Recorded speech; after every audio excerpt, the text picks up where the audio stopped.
Get ready to do life and business on your terms and truly live your big ticket life.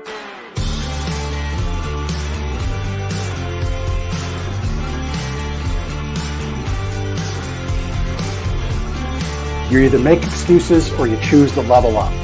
What amazing guest living the big ticket life. Woo! Woo! Brandon Brittingham. Appreciate you having me here today, man. It's that kind of discernment, that kind of focus, that kind of forward thinking that's so important if you're going to succeed in business today. Jeff and I are like friends. We're real friends. We are so you unlock fortune and freedom without all the stress that normally comes along with it. It all comes down to your why. You know, your business, why are you doing it? You know, how is it going to change the world and what's it going to do for your family? I want you to celebrate your success. Talk about the struggle. But I promise you, the story is in your struggle. They'll never be able to say that about me because people only see me working hard in anything that I'm doing whenever they see me. Focused on your success and the success of those around you. But being that constant in your community, good or bad, whether things are great in the community, bad in the community, who's steady? Unapologetically do business and life on your terms and truly live your big ticket life. What amazing guests living the big ticket life. And we discuss how they do it and the big ticket methods they use.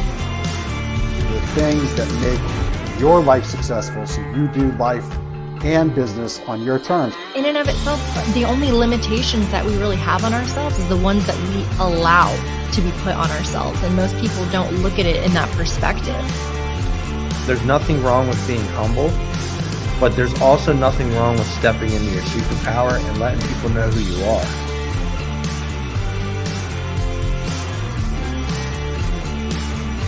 Get ready to do life and business on your terms and truly live your big ticket life.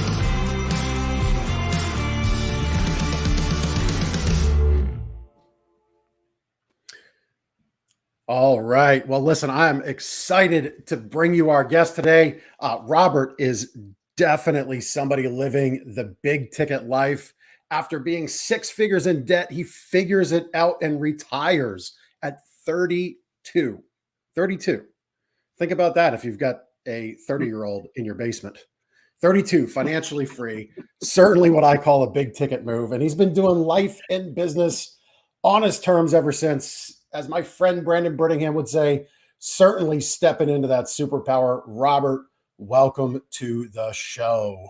Hey, thanks, Jeff. You know, I never thought of that perspective before that you just put it into. You know, if you've got a 30-year-old living in your basement, I'm like, dang, yeah, I never thought of it like that. Well, you know, I kind of circle back. You know, I write out a little bio. You know, believe it or not, folks, if you're watching, listening, when you pick this up, you know, people like Robert, myself, we do spend time thinking about a quality show for you to watch and listen to. And, you know, so in the pre-show, I'm talking with Robert about, hey, here's, you know, off of how we met. I've heard good things about you from other hosts. And, you know, here's kind of the way we'll have our conversation, if you're all right with that. But I'm more going to throw a curveball.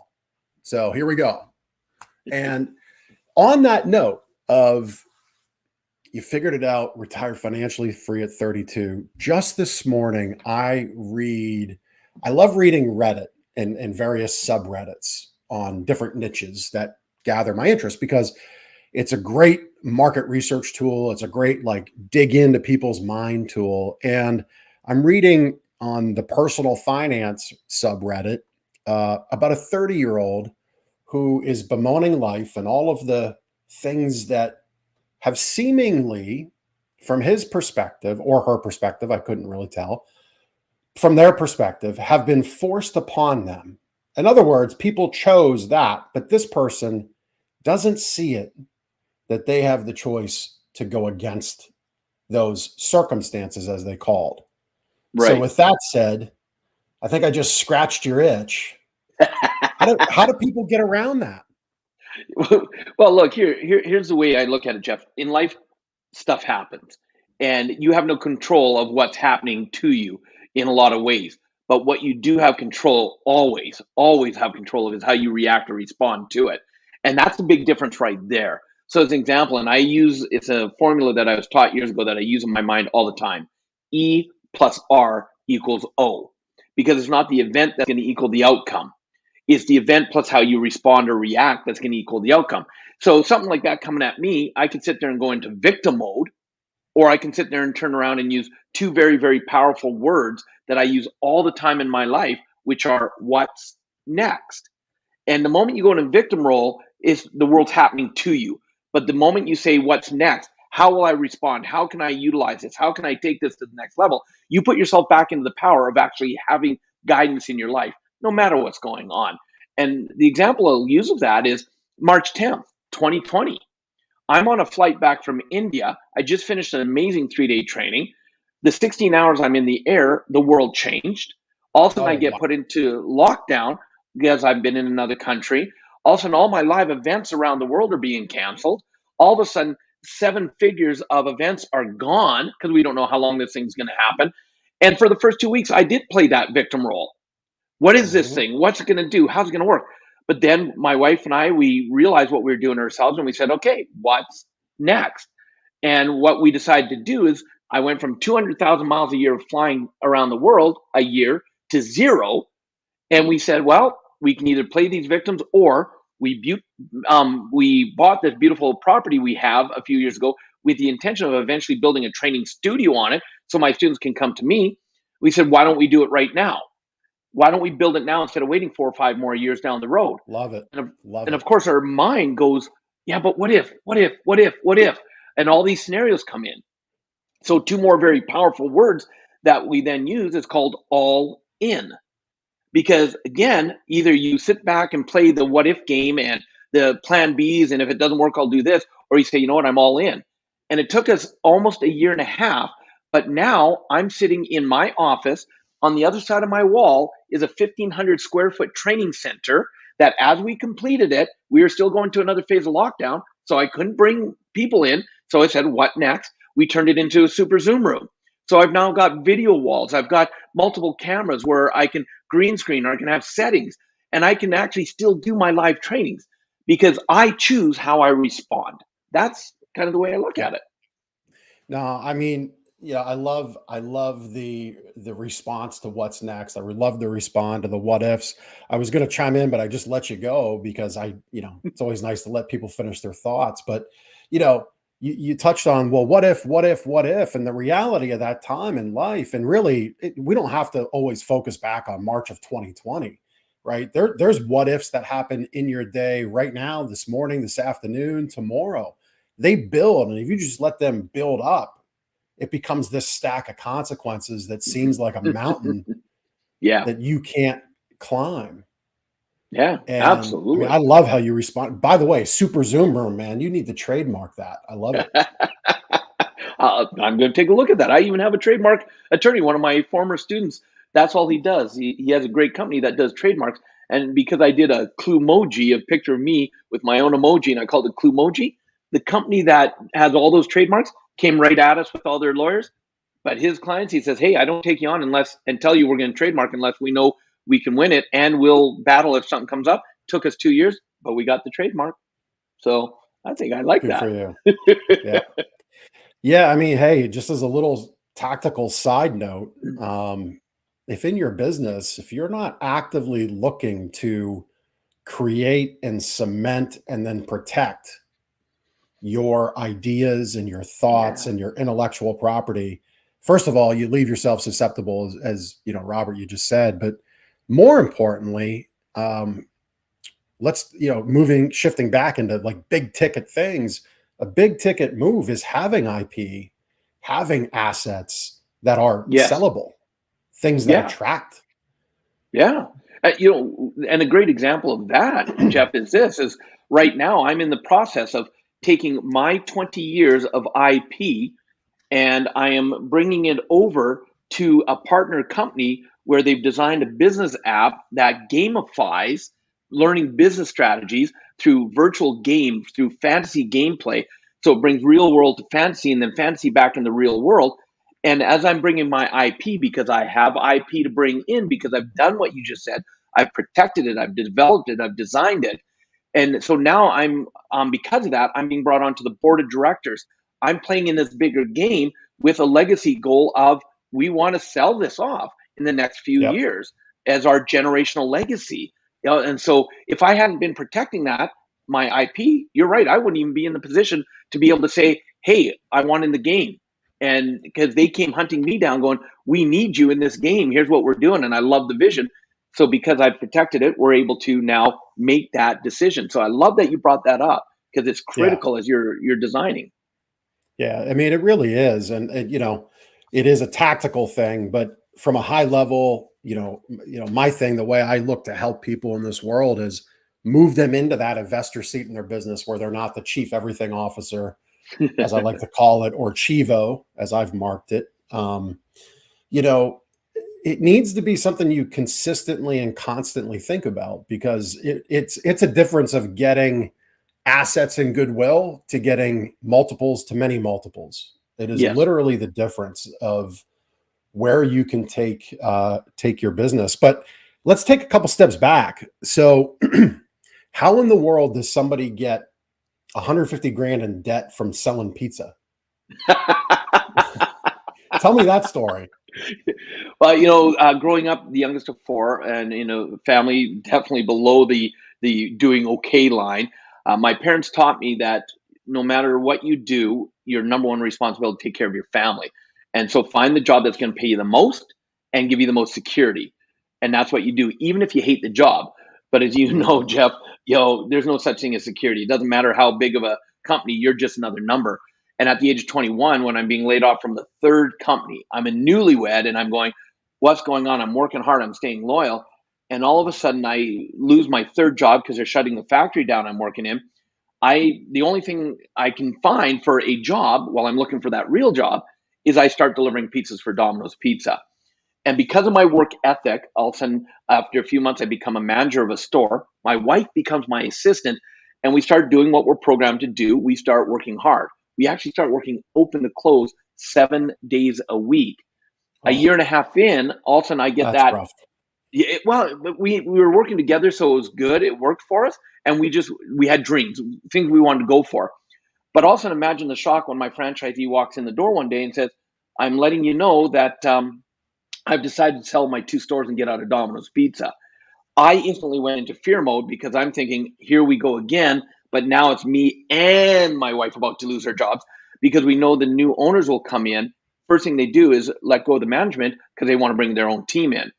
And so my Right. response is, we've got to find the other franchisees here in cities, start talking to them, find out who needs a new manager and management team. And my wife, let me vent because I'm frustrated. She's let me vent. I vent for a bit. She goes, "Are you done?" I'm like, "What do you mean, am I done?" She goes, "Okay, you're not done. Keep going." All right. So I keep going. Wives And have a when good way of bringing that out of oh, us. no kidding. And I get done and she goes, "So are you done?" I'm like, "Yeah, I'm done." She goes, "First of all, wrong answer." I'm like, "What do you mean wrong answer?" She goes, "We're not going to the other franchisees. We're qualified to be franchisees. Why don't we just buy the store?" And I looked at her like she was off her rocker. And I'm like, "Because we don't have any money? That's why we don't buy the Right. store." Like, hello. Right. My wife, youngest of 5, raised by a single mother, was taught you figure out a way. So we started diving in. How do we buy a business or a store if we don't have money? And we made a lot of mistakes. We, started saying the wrong thing to the wrong people, got shut down, cost us money, shut down. But every time something went wrong, we learned from it. And it took about 4 to 5 months until we had the vocabulary. We knew what to say, what not to say. As an example, one of the biggest mistakes we made, we were telling people we were going to buy the company. And instantly they go, "Oh, no, no, no." And we didn't know what the problem was until we asked. And the person said, "If you're buying the company, you're buying all his liabilities. I want to hear that you're Mm. opening your own corporation and buying the assets of that company." So it Yep. starts off clean. Bing, bing, bing, bing. So we changed our vocabulary. We ended up getting enough confidence and knowledge that we finally had the confidence to go to our own bank and talk to them. They didn't give us the financing for the store. They actually gave us 100% financing for both the stores that my franchisee had for sale. And all of a sudden it was like 23 years old. We're like franchisees. It's like, oh, we're successful. Yeah, you're thinking the world's about to change. Yeah. We knew how to run a Domino's Pizza, but we didn't know how to run a business. And I know you Yep. know that there's a big difference there, right, Jeff?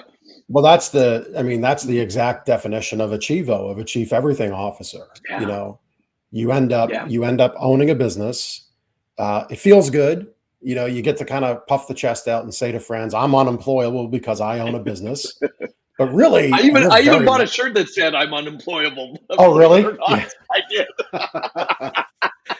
But the reality, and I'll let you pick up on the story, is you've got really the most stressful, high paying, most ingrained, intertwined, connected job, Yes. because you're working first, you're getting paid last, and you're watching a lot of money flow through your fingers, wondering Oh what the yeah. hell happened. Yeah, and that's exactly it. In our best year, we made a 12% profit between our two stores, and we made $60,000 between the two of us. And so, Mm. yeah, exactly. Looking back now, I'm like, am I thinking? I make that now in a weekend. Like, Yep. but it was a great learning curve. I'd never replace it. And as we started to figure things out and we started doing better, all of a sudden we are kind of ingrained. Oh, we've got money. What do you do? Oh, we got to keep up with the Joneses. And the reason we got $150,000 in personal debt is because we started spending, and we had all the toys. There's two of us. Successful people have two vehicles, so we bought two vehicles. Yep. Hey, our one store is in a resort community. It has a lake, so we bought a boat. Because what do? You buy a boat. Now our busy season was boating season, so we were always in the store. So the boat sat nicely, sitting in our driveway, looking good with all the expenses. But hey, we had a boat. And 8 years into being franchisees, that's where we're over $150,000 in debt, personally, stressed out beyond belief, and not doing Yep. well. That's how we Yeah. got into debt. Yeah. I mean, the keeping up with the Joneses, certainly cliched, but a tried and true thing that just seems to happen again and again and again. Yep. And unfortunately, it's almost like this problem is hockey sticking, and it's like hockey sticks on top of hockey sticks today with social media, right? Oh, Like yes. as an example, I'll leave the person nameless, but I know for a fact, because I had a discovery session with this person. I know for a fact they are unable to make, financial obligations, but yet this week there's a lot of applause and praise because Facebook switched the profile from a personal, like, what I have on my page to a public profile page.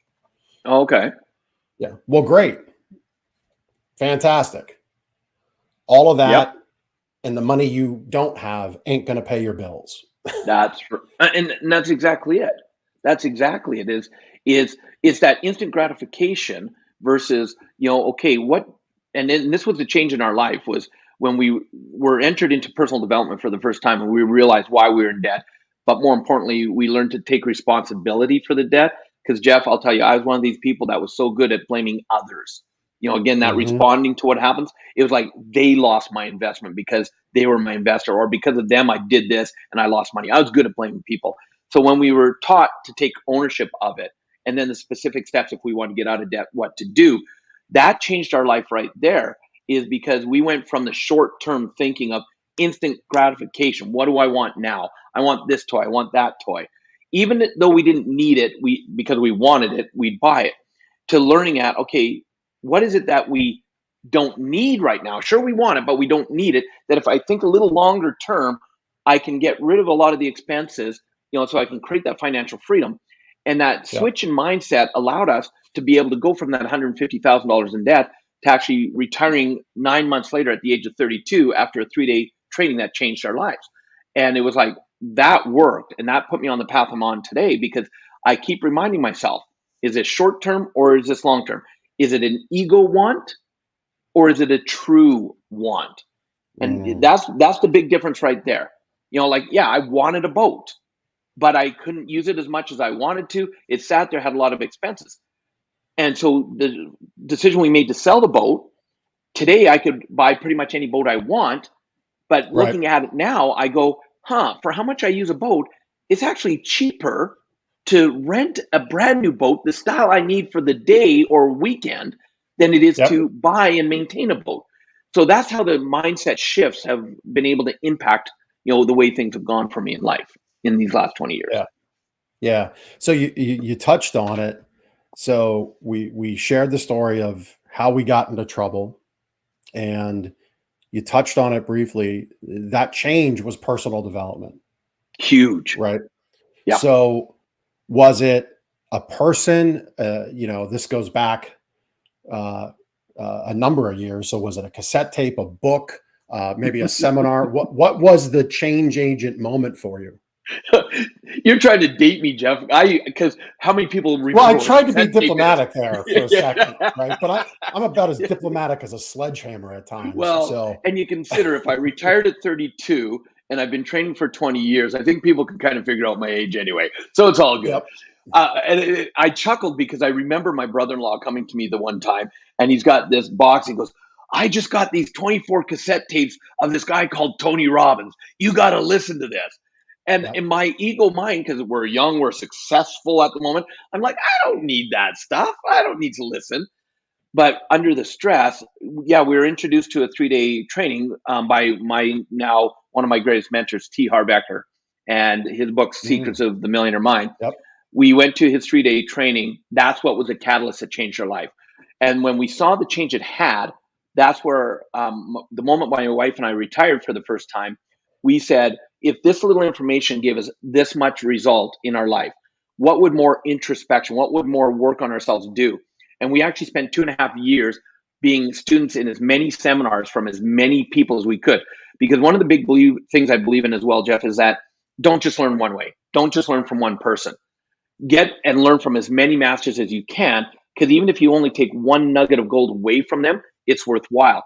And as we were doing that, that's where I found my passion that I wanted to teach. And my dream started like this. And this is what I want your listeners to really get. My dream didn't start off, I want to impact millions of lives around the world. My dream started that if I could even help one person do what my wife and I had done, go from deep in debt to financially free, it would make it all worthwhile. And because of that decision and my willingness to do the work, and I know we're going to talk about this, what it takes to actually create success. All of a sudden, I became T. Harv Eker's very first protege, the first person he ever had train any of his courses other than himself. He Canadian like myself, Canadian like myself, and he'd only been in Alberta and BC at the time. Started going to the U.S. The moment I broke the mold, 2004, June of 2004, I had 1,200 students in California. First time ever training his 3-day training without him being around. Broke the mold. Next thing you know, the next 4.5 years, I go on to not only do over 200 multi-day trainings around North America, and then including starting going to the Asia, but I was also training trainers how to do it as well. And all of a sudden, I was now training some of the top trainers and sharing the stage with some of the top people in the world. And I went full force on it, and we showed that other people could teach it.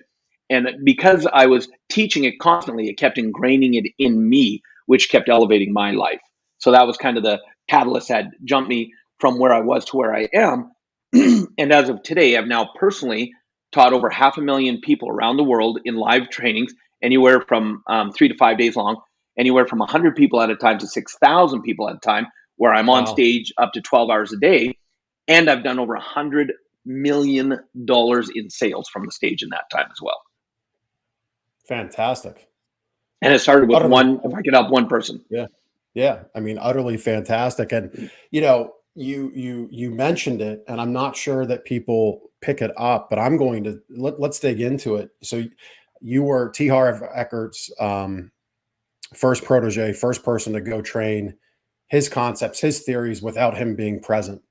That's a big deal. It's a big deal because a lot of times in the coaching business, Robert is the brand. Jeff is the brand. I look at some of my early marketing mentors, Dan Kennedy, Bill Glazer, they were the brand.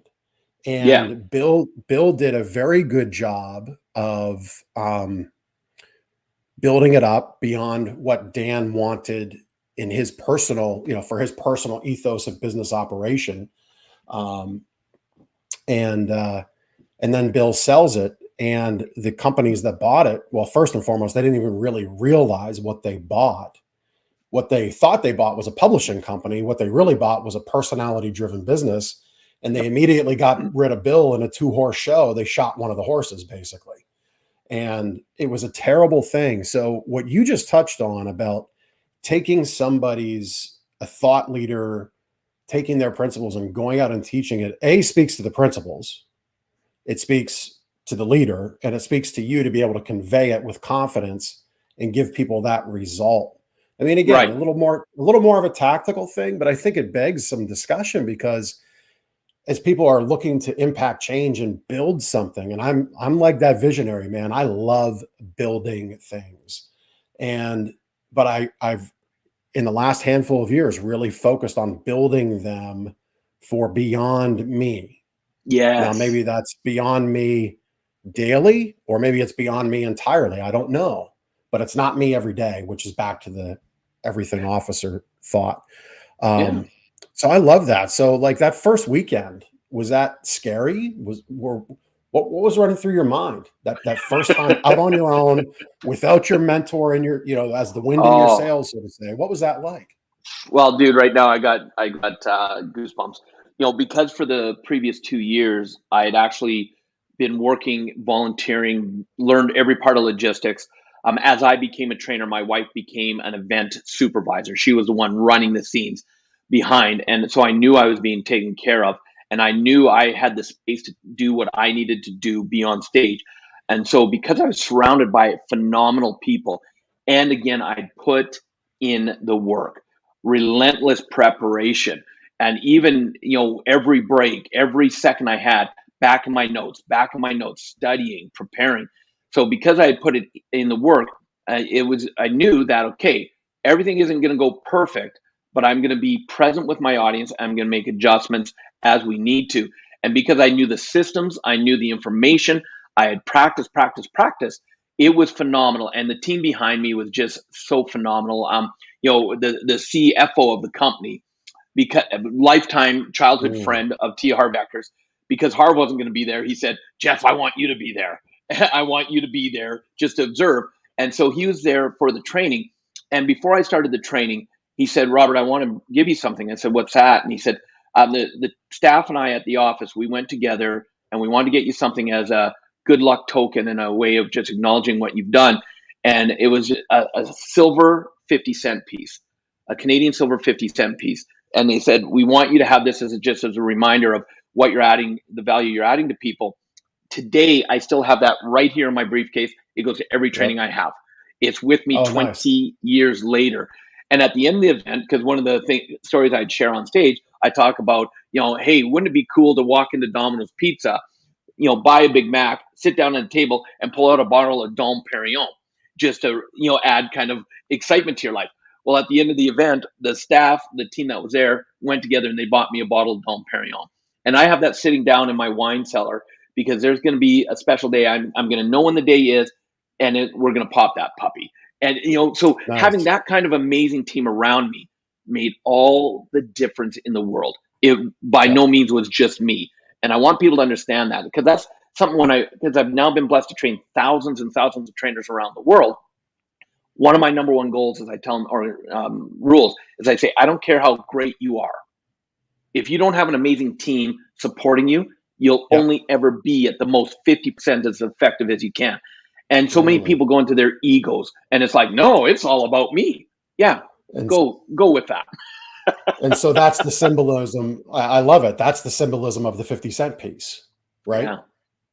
Yeah. Love it. I mean, anecdotally, well, not anecdotally, it's a real story, Jeff. I mean, I just answered my own statement to myself. So I'm building this thing, Signer 57. We don't have to spend a lot of time on what it is. It's just something I'm building, right? Visionary builds things. And, it's a clothing brand. It's a lifestyle brand.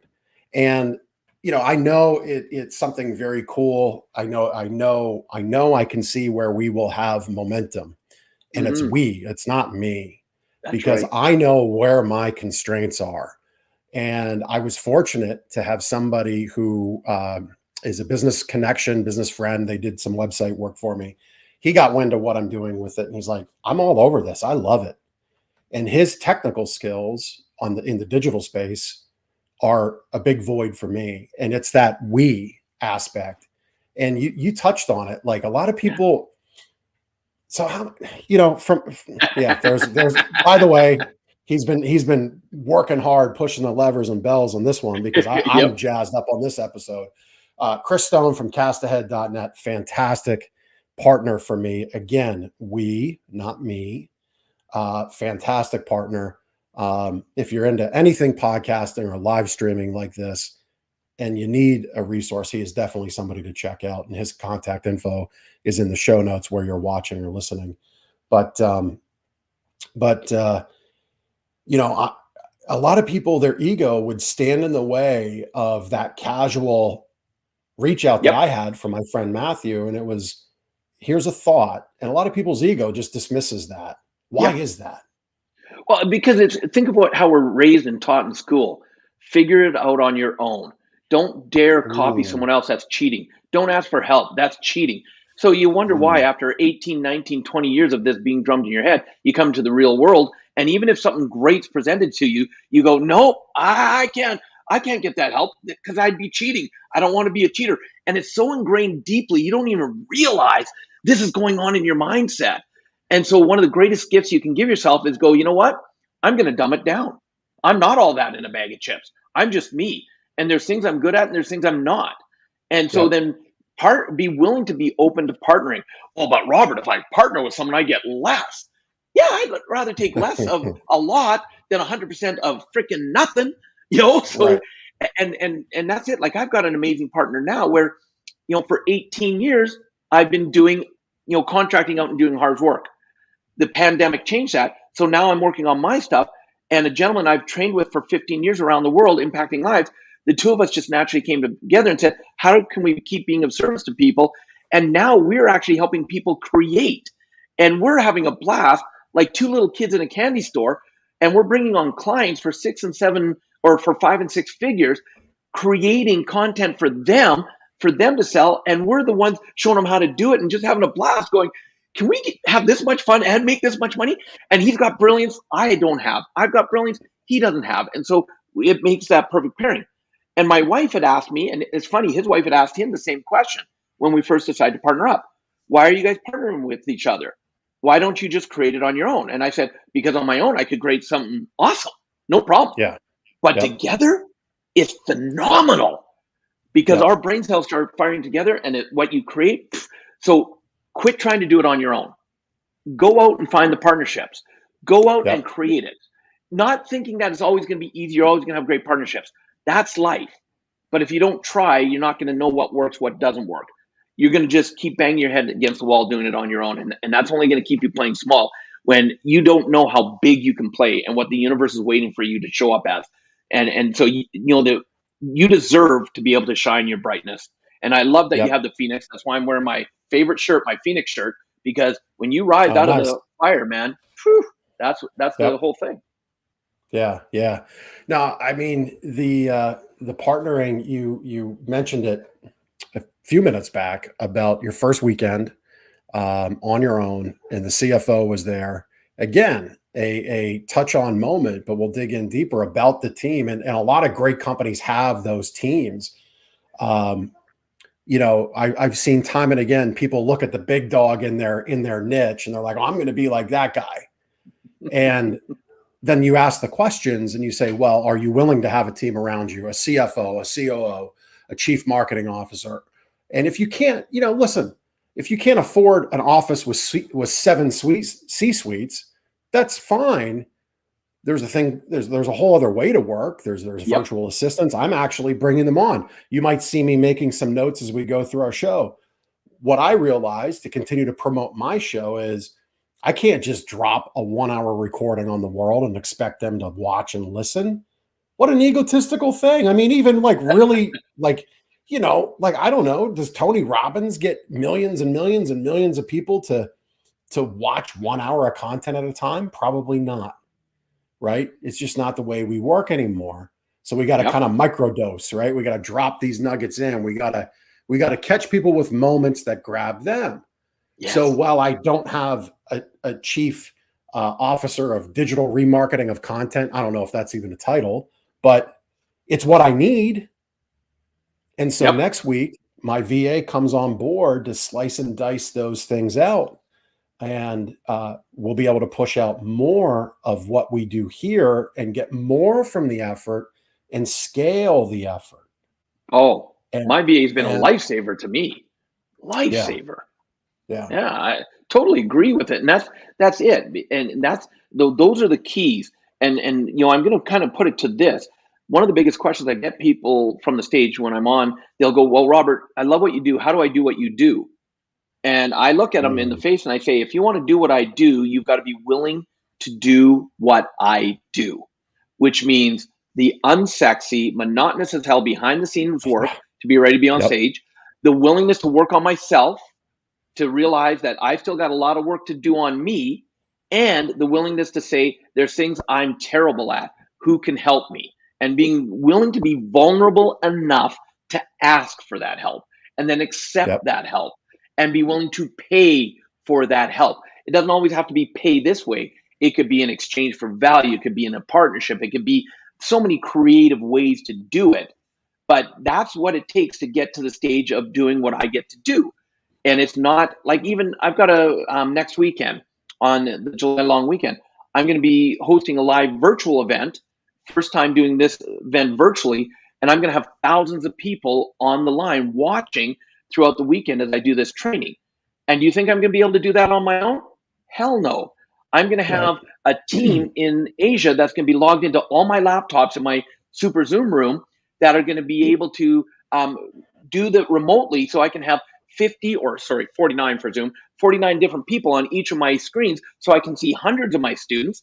If I was trying to do that all on my own, there's no way I could teach at the same time. I'd be going, "Oh, wait a second, I gotta go over here. Oh, hi, I'm back. Oh, wait a right, second, I gotta go." So you gotta yeah, be open and do that. yeah, exactly. I mean, we go. I mean, I'm going to butcher it, but I believe it's an African proverb. If you want to go alone, um, you won't go very far. If you want to go far, you go together. I just butchered it, but I think you get the point, right? Yeah. Uh, so anyway, speaking of, foundational proverbs. So in the self development, personal development space, it's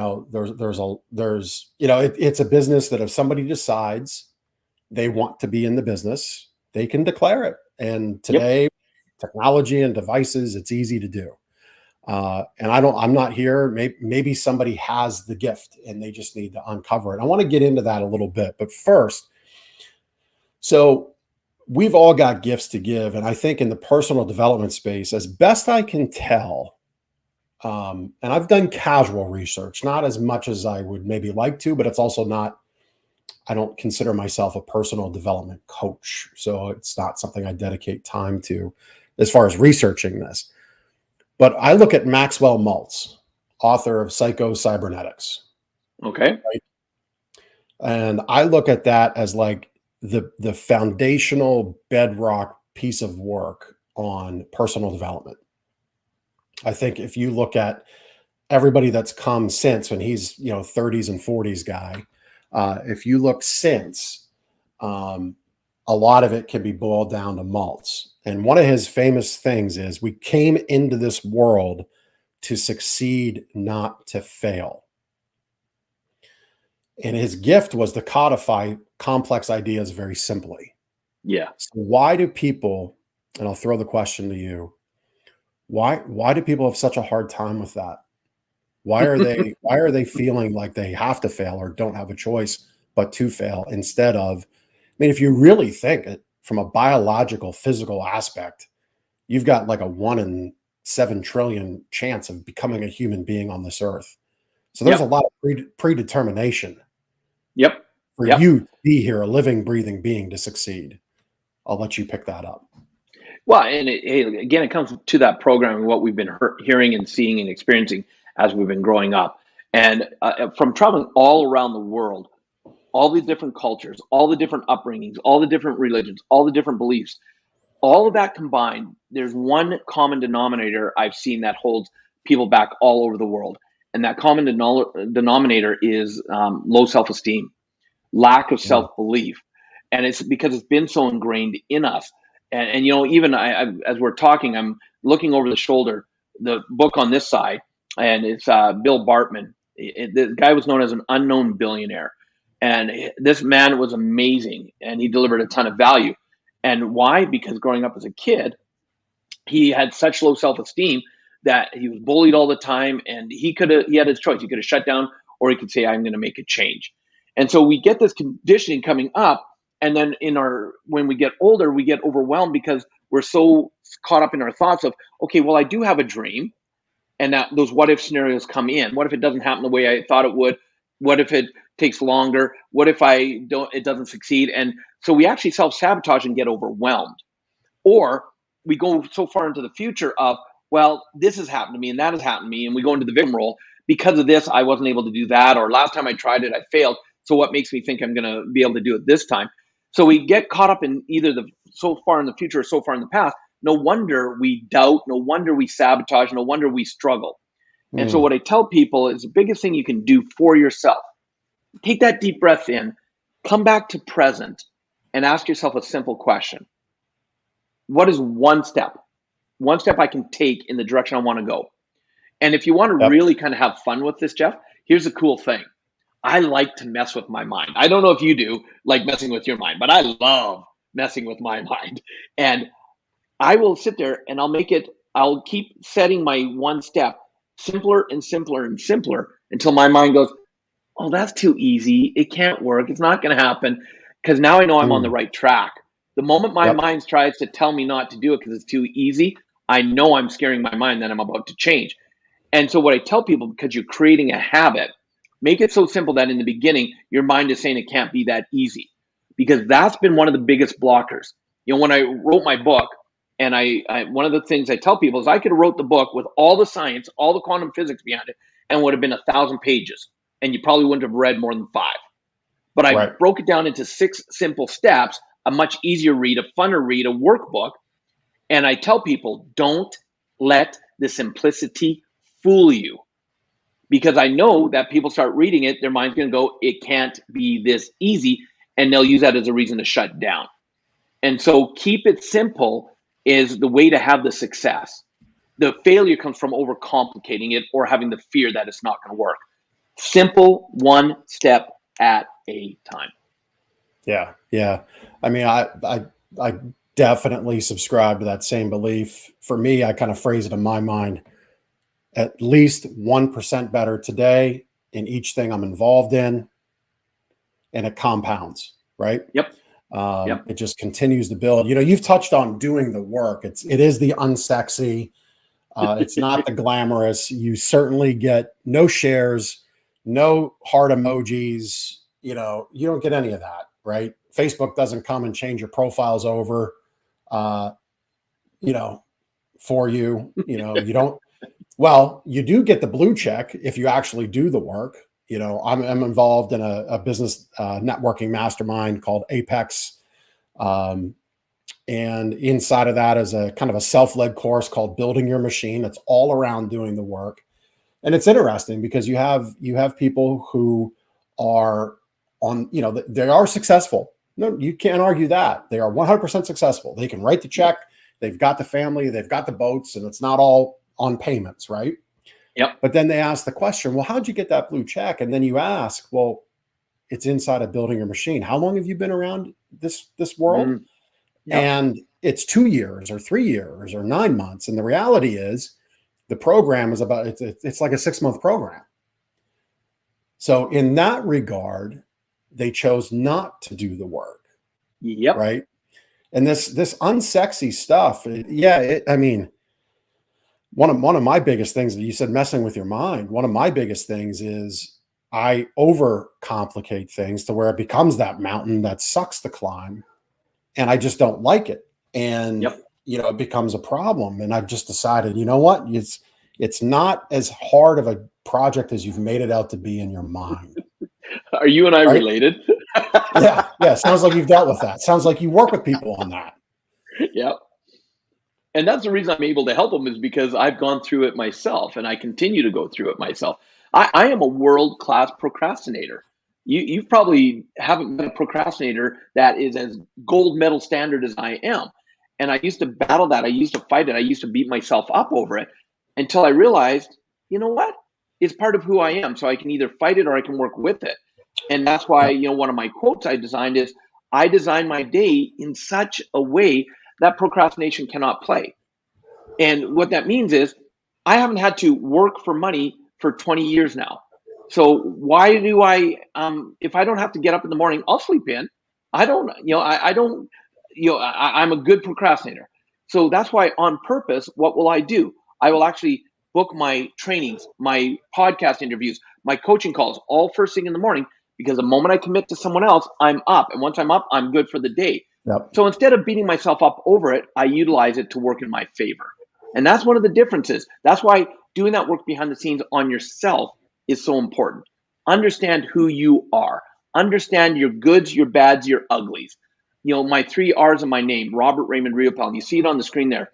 It also stands for Mm-hmm. real, relevant, and repeatable. I'm not going to Like teach that. you I'm not going to teach you and give you, well, here's the fluff of being successful. Oh, I'm going to tell you what it really takes, because I'm Yep. not doing you a service if I don't. And that's the big Right. thing right there. Yeah. Yeah. I mean, you talk about, digging into your mind, like kind of peeling it open like a sardine can, scooping some stuff out, throwing it on the desk, looking at it. Right. I've come to realize, like, I love being rogue. I love working without a net. It's what like gets my adrenaline pumping. But I also realized one day the world doesn't like unpredictable. Now, I think you can be a visionary, a high flyer, a high achiever, but I'll give you a mental example, a visual example of how the world doesn't like unpredictable. You're sitting at a traffic light. You need to turn left, but the person across the light, who is either going straight or turning right, is waving you on. That's an example of unpredictable. The safest thing in driving is if everybody is predictable. Yep. Everybody follows the rules, right? Because that's what keeps us all safe and gets us home to our families and our loved ones. So if I take that example through to what we're talking about, if we can predictably manage ourselves, as you said, the good, the bad, the ugly, and understand what those are, the rules of the road of ourselves, so to say. Yes. Yeah. Right?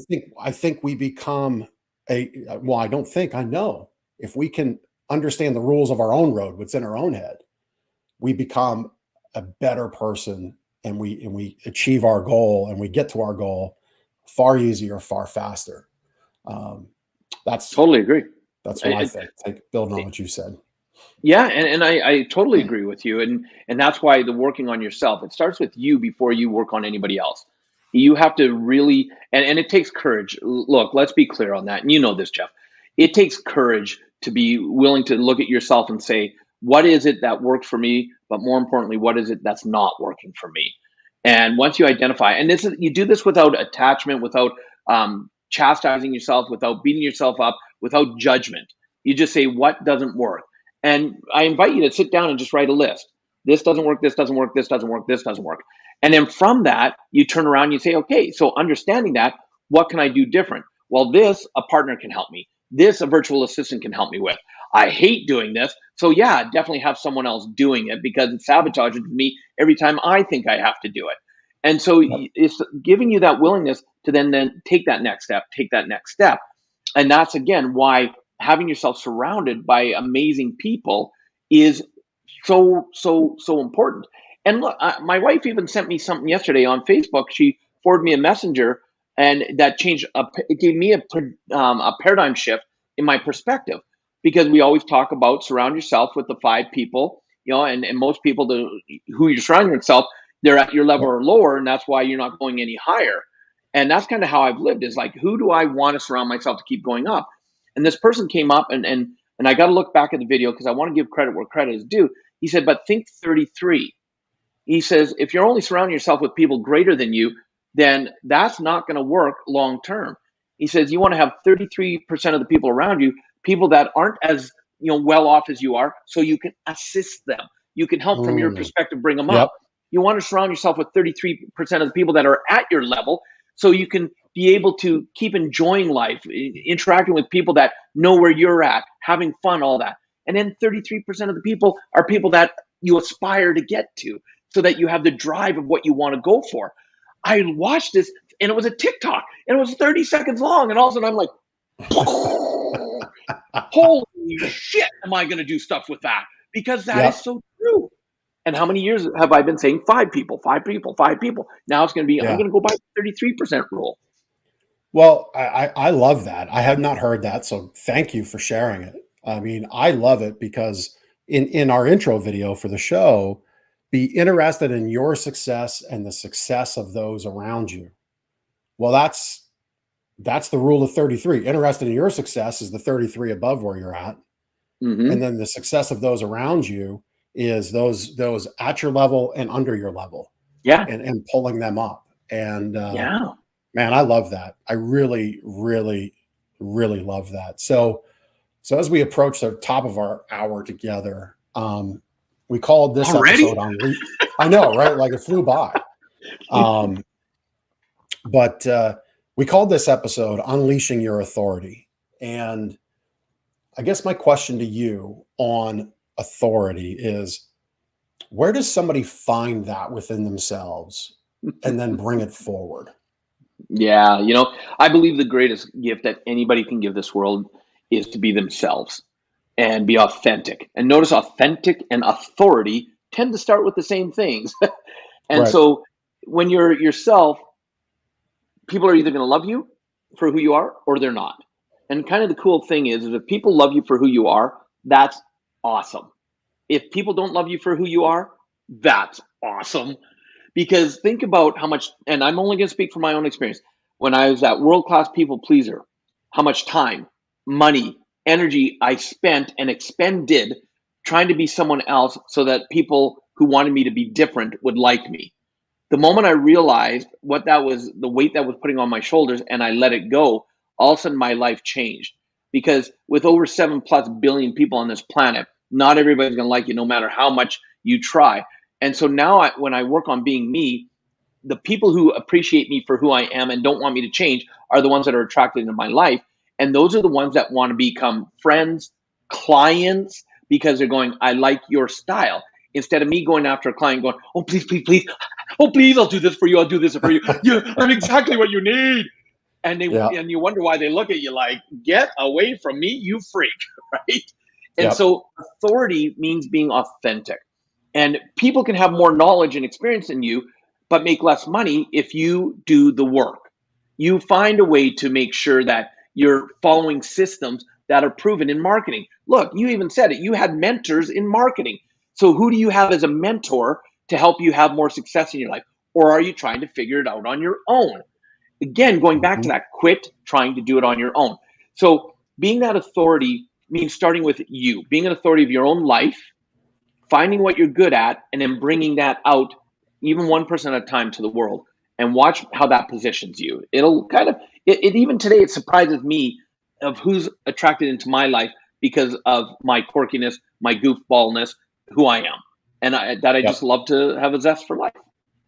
Yeah. No, I love that. I mean, the reality of showing yourself off from that authentic position is really great. Like for me, as an example, one of those things is I'm reaching a point where in life, if I want to go buy a new car or a new toy, I just go do it, and if I have extras, I have extras, whatever. It's what I want. Right.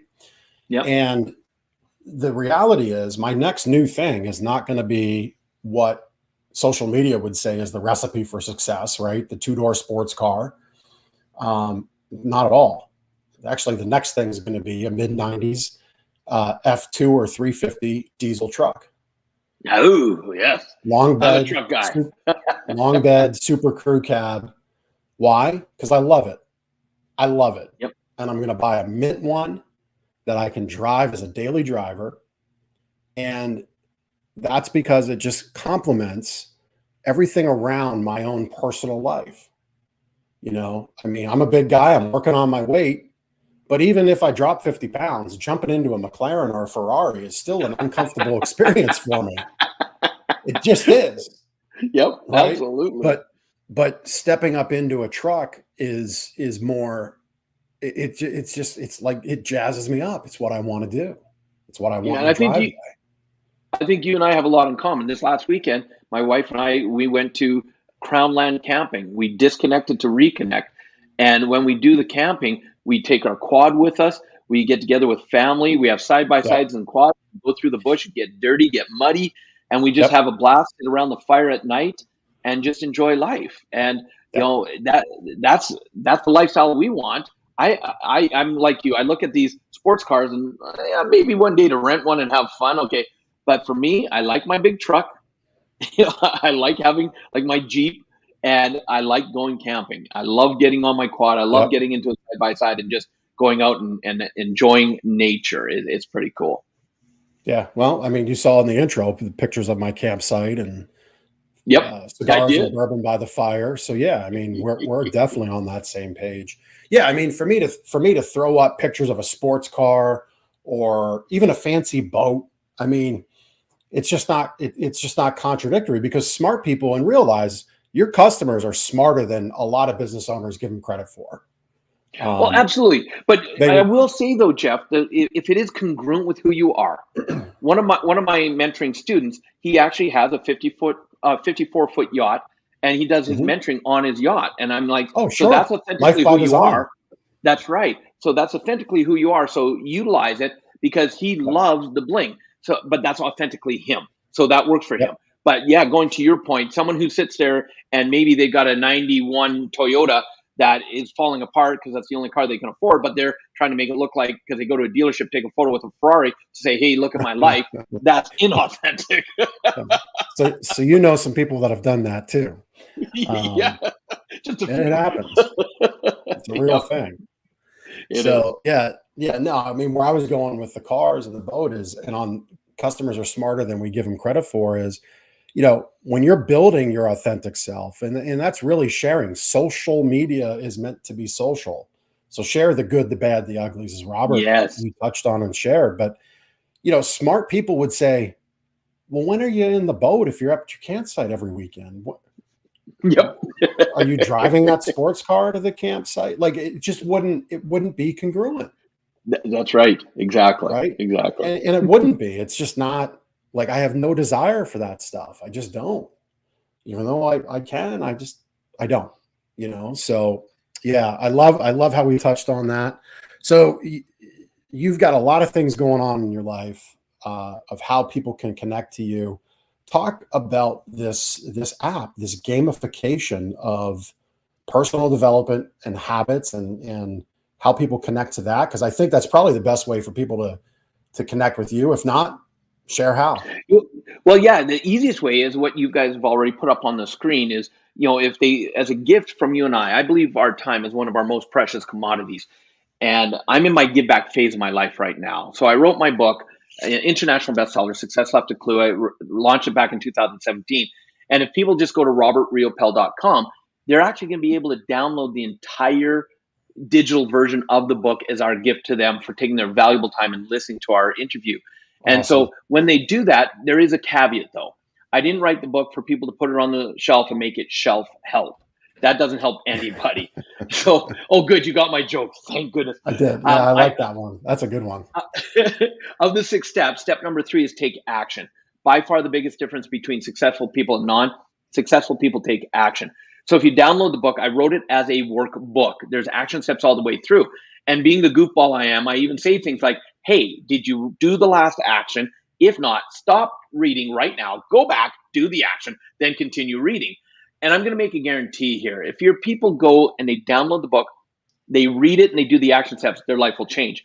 And the other thing that's going to allow them to stay in contact with me, they're also, when they download the book, what's kind of cool is they're going to be able to actually then book in a live 20-minute with me, no one else, with me, personalized success roadmap session where they're going to have to fill out a questionnaire and do an assessment in advance so that I can get on 20 minutes and be laser focused with them and help them get through some roadblocks. Where are the detours?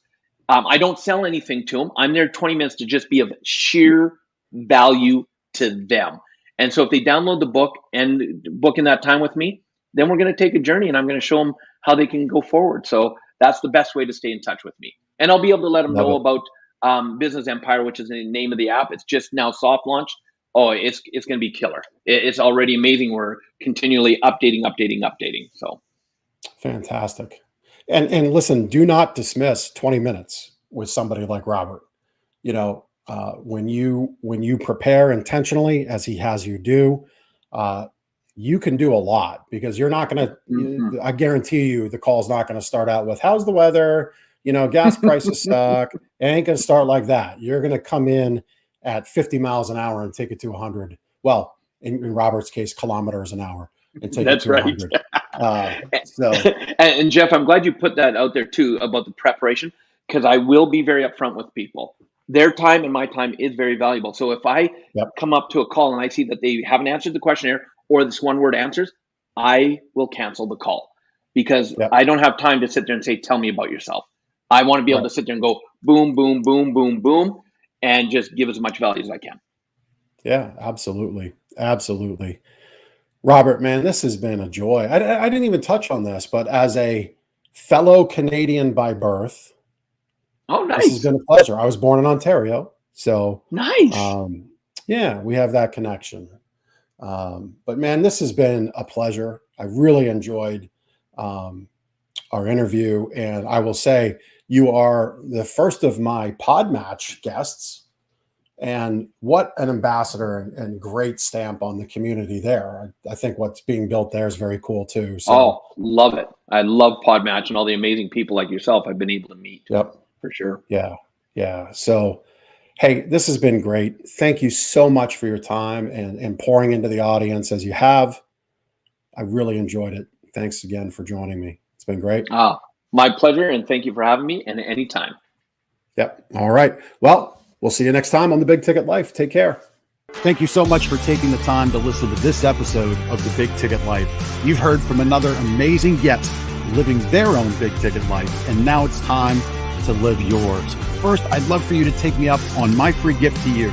Claim your gift at gift.thebigticketlife.live. That's gift.thebigticketlife.live. See, all your life, you've been told what is and what isn't possible by the loudest voices from the cheapest seats.